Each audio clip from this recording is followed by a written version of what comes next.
At number 8, this is going to be my most unpopular opinion on this entire ranking, but Brave, sure, the majority of the Pixar fan community would rank this at the lower end of the ranking, but I'm sure my thoughts on this movie are extremely brave, but Brave to me is Pixar gold and infinitely braver than the haters say it is. I'm not going to apologize for defending this movie.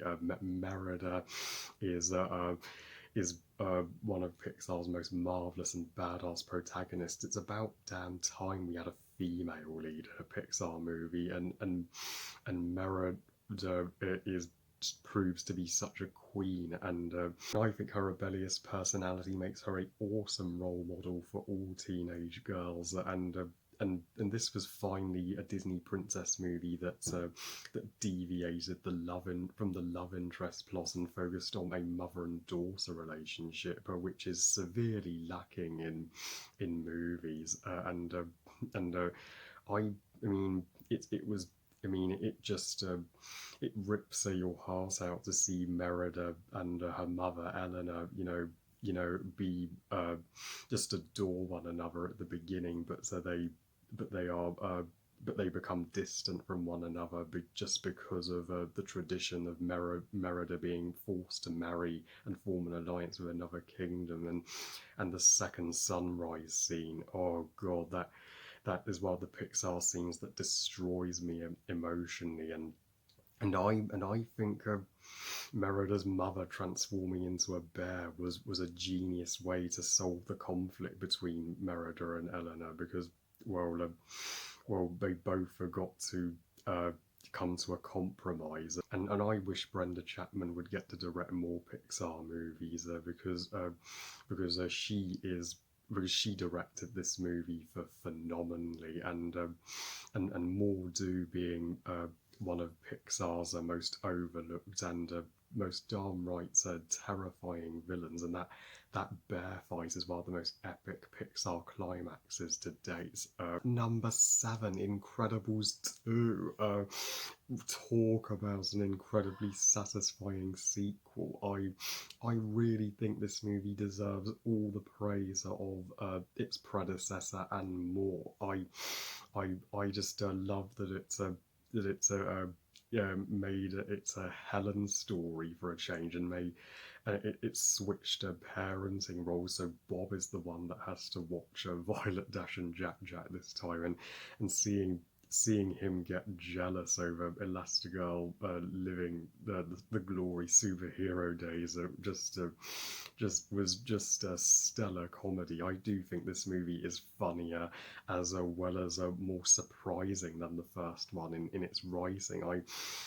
I do think Evelyn Dever / the Screenslaver is Pixar's number one twist villain. How did it take Pixar's most requested sequel 14 years to come to the big screen? I'll never know, but they better get a move on with Incredibles 3 after this. At number 6, the most recent Pixar movie to premiere on Disney Plus, Soul. Oh, Soul sure does have a soul, and it has a huge soul and huge hearts. And I mean, Pete Docter. I mean, give yourself a pat on the back, man. You have given us a fourth masterpiece. Thank goodness you are becoming the new head of Pixar. I mean, Pixar should turn out nothing but masterpieces with you in charge, because Soul is not made for kids. It shows that animation can sometimes, be made for adults, and my God, I mean, Soul. I mean, taught me to never take the good little things in life for granted, and to not just put all of my focus on my career. I understand some may take issue with the ending. Some may think Joe should have died or accepted his fate when going up to the great beyond, and we never get a explanation or reveal of where 22 ended up when she went back to Earth. But I'm glad that Joe got a second shot at life. He deserved it after he selflessly let a 22, go to Earth to have her life, and we could get a sequel to Soul. You never know, so we may see 22 in a human body then. At number 5, Inside Out, my second favourite Pete Docter directed Pixar classic. I cried like such a baby 5 times during this movie. I mean, and I was crying for Riley. I was praying the entire time that she would find happiness again after her life had just changed after she moved from Minnesota to California, and it was all unfamiliar territory to her. And I know how hard it can be to deal with your new emotions when growing up. Pete's doctor role was a total genius to come up with this idea when he got the idea from his daughter, and when he thought what emotions are going through her head, and Inside Out gave me all the feels from a Pixar movie. It made me joyful, it gave me sadness, it made me angry, it gave me disgust, and made me terrified.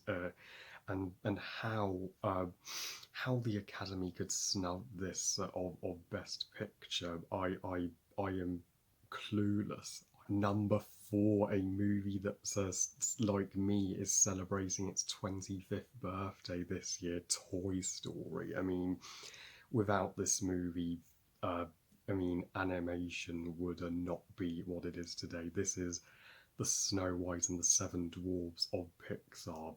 Yet Pixar remembered to give this movie a emotionally complex story at the same time, and I love how Woody is not a perfect protagonist. He needs to realize that Andy is not his possession, and Andy can still love Buzz and Woody at the same time. So Buzz and Woody friendship makes for one of the best buddy movies in movie history, and this movie has some of the most iconic quotes in any Pixar movie. I find myself quoting 24/7, "You are a toy." At number 3, Toy Story 3, what should have been the final Toy Story movie. You expect the top 5 to be Toy Story heavy, but Toy Story 3 is one of the greatest conclusions to a movie trilogy period, and at the time was the most satisfying conclusion to an animated movie trilogy until it was. And even if I do think How to Train Your Dragon has now dethroned Toy Story as the number 1 animated trilogy now, Toy Story 3 worked being released 11 years after Toy Story 2, so that we felt like we were growing up with Andy watching it, and this movie was not afraid to get far darker than the other movies, particularly in the sunny side sequences with Lotso hugging Bear, who transformed it into a prison camp for the toys to escape. And if you thought that was dark, just wait until you see the furnace scene, and Andy passing the toys over to Bonnie was where the franchise should have ended. There was no need for Toy Story 4 to exist after that. At number 2, Toy Story 2, what still remains my favourite Toy Story movie, and I doubt that will ever change. Even if they make Toy Story 5, I know for sure it's never going to top this. I mean, we should be thankful that we even got Toy Story 2. I mean, Pixar were initially against the idea of sequels altogether, but it was Disney that pushed them and convinced them to make it come to fruition. And thankfully it was released cinematically and not just on VHS. And I mean, this is how you do a sequel that takes everything you loved about the original Toy Story to the next level. It ups the scale of its predecessor, and it's ups the hearts. I mean, especially with Jessie, voiced by underrated actress Joan Cusack. Jessie is my all-time favorite Toy Story character. She's the most lovable, and the "When She Loved Me" sequences is one of the most beautiful pieces of film I have ever seen. I mean, and Tom Hanks was so emotionally moved by that scene that they just had to keep it in. And as well as this movie focusing on Woody's decision, does he belong with Andy or the Roundup gang? And this movie also gives the other toys plenty to do on their own fun adventure, with Buzz finding out that Zurg is his father, something Toy Story 4 failed to do miserably. Toy Story 2 would be my number one Pixar movie, if not for one other Pete Docter movie that just tops it. And my number one favourite Pixar movie, if you have followed my channel these past 5 years, you will know what my answer is: Monsters Inc. And this masterpiece is celebrating its 20th anniversary in 2021, and my God, Monsters Inc. is not only a shining example of a perfect Pixar movie, it's a perfect it's perfect filmmaking. Period. I mean, and it's it, why I take this movie over all the other Pete Docter movies is, I mean, this movie is it has so much heart and a lovability and innocence to it in every single frame, especially with the father and daughter like relationship with Sully and Boo, and and my God, every single scene with Sully and Boo is it's so sweet. It emotionally destroys me, particularly the goodbye scene. And Monsters Inc. is also technically Pixar's most ambitious movie in my eyes. I mean, just look at the attention to detail and that it took to animate each strand of hair on Sully's body, and that door chaser climax is nothing short of astonishing. This movie never fails to astound me.